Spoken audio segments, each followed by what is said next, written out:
Hey, what's up everybody? Today I'm going to be showing you guys how to do some nice, super clean, well animated titles in Davinci Resolve 17. And the cool thing is we're not even going to get into the Fusion page. This can all be done right inside the edit page.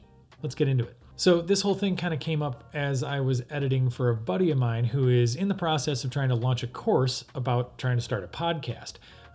Also, shout out to my buddy Zach. There's a link in the description of this video if you happen to be interested in learning how to get a podcast going. The course is in pre-launch, which means it's like a super good sale right now.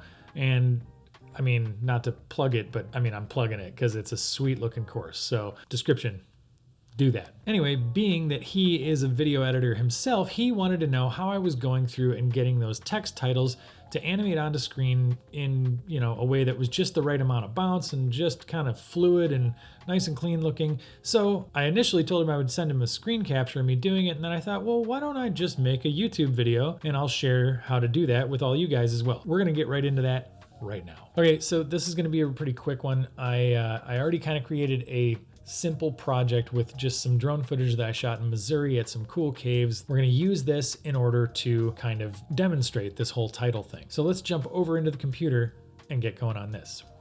So inside of our simple project, I've got this drone shot, and you can see that we start out kind of tracking along on the river, and then we tilt up to reveal kind of a cool cave. All right. So here's what we're going to do. I think that I want my title to land right about here, maybe a few frames further forward than that. So from this point, what I'd like to do is have a title that sort of flies in right in the middle and sort of just tells us what we're looking at. Okay, so pretty simple stuff. So in order to add our text, the first thing we need to do is go up here to the Effects tab, click on Titles, and then drag ourselves a Text Plus clip down onto our timeline. Something we do need to keep in mind is that wherever we set this down, if that's exactly where we want the title to show up, my process, we're actually going to need to back that clip up like by about 3 frames so that we have a nice clean reveal. Let me show you. So on this screen, if I want my title to arrive right here when this rock is in this position, what I actually need to do is go back 3 frames, 1, 2, 3, and bring my text back here. The reason for this is because the way that I want to animate my titles on here, I'm going to go into layout and I'm going to use keyframes to basically do that. So once we've identified where we want our title to pop up, we're going to decide how we want to animate it on. And in this case, I think I want to have it zoom from closer to us to the center of the frame. So in here, first I'm going to come into the Text Plus portion of the inspector panel. If you don't see this right after you add your clip, your inspector panel might be closed. So come up here to the upper right and click on inspector, and that'll open that guy back up for you. So the first thing I want to do is make sure that I actually change my text to read what I want it to say. We'll come up here where it says custom title. I'm going to put in Missouri caves. So that looks pretty cool. Now I'm going to change the font. I'm going to go to Gotham because that's what I've been using a lot lately and I kind of dig it. And now in order to change the animation, I'm going to go over here into this sub tab in the inspector called layout. And this is where it gives us all of our positional information to play with. And the one that's going to control that sort of fake 3-dimensional zoom is this center Z. If I go in this direction, you can see it goes further away, and in this direction it gets closer. So what I want to do is I'm going to bring it to the closer category until it's no longer visible. Come over here to the right where we've got these little diamonds on the side, and what that is basically our control button for keyframes. So anything that you see on the right that actually has a diamond next to it, you can keyframe and animate. It's a good little hint because you can use that all over Davinci Resolve. So from here, I'm going to hit that keyframe. I'm going to go forward 3 frames. And then if I initially wanted to come back to where text is at normal size, I could just hit that little dot and it'll go back to its default proportions, looking like it's zoomed in. But since I'm trying to animate this to have some nice fluid bounce to it, I'm actually going to deliberately go past that a little bit. We'll go to 0.2. Now I'm going to use my arrow keys and go 3 frames forward further. So 3, and now we'll go back to 0. So now if we play this back, we've got this text flying in quickly with sort of a bounce effect to it. Now, if it seems like it's coming in too quickly, what we can do is actually go back to where our original keyframe was by using these arrows to jump between keyframes. And we can make it so that we're not quite as far away. That'll reduce the speed. So if we go just beyond where it's visible, now that should reduce the speed that it comes into the frame.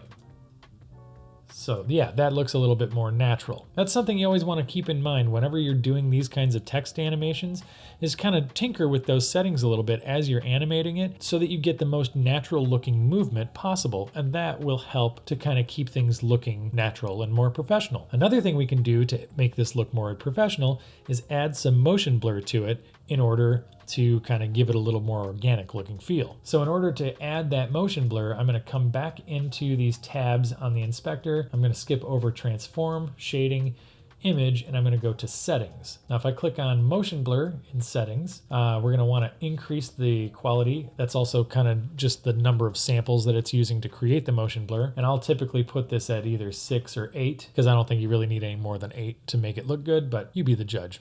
It's your stuff, right? Now that I've activated motion blur, that's really it. All I need to do now is go back and we can kind of slowly frame forward, and you can see that now there's motion blur on that and it looks a lot more organic. So if we kind of play this through, yeah, that looks really nice, doesn't it?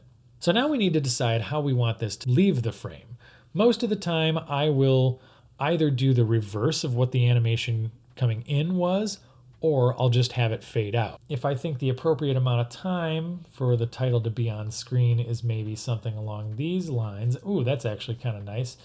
So as it comes into that bright spot with the sun coming through the trees, maybe we can have it just sort of fade out right there. So I'll drag my clip back this way, and what I can do is sort of increase the height of my clip, and I can just use this little control handle and fade this guy out. Yeah, I think that looks pretty nice. So if we watch this whole thing back, sweet. Now another way we could do this is, like I said, we could actually have it animate back out the way that it came back in. So rather than doing this fade, we'll maybe drag this guy out a little further, and as we see this bright light coming in, we'll go back to our layout, hit another keyframe here, and this time what we'll do is we'll go 3 frames forward, and we'll go smaller by a little bit, 3 more frames forward, and we will bring this guy just out to where it is no longer visible. And I think we have our out animation knocked out. So let's see how that looks.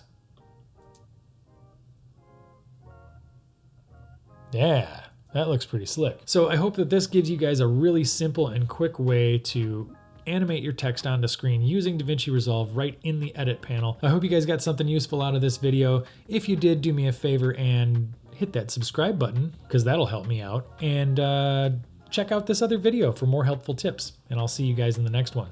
Later.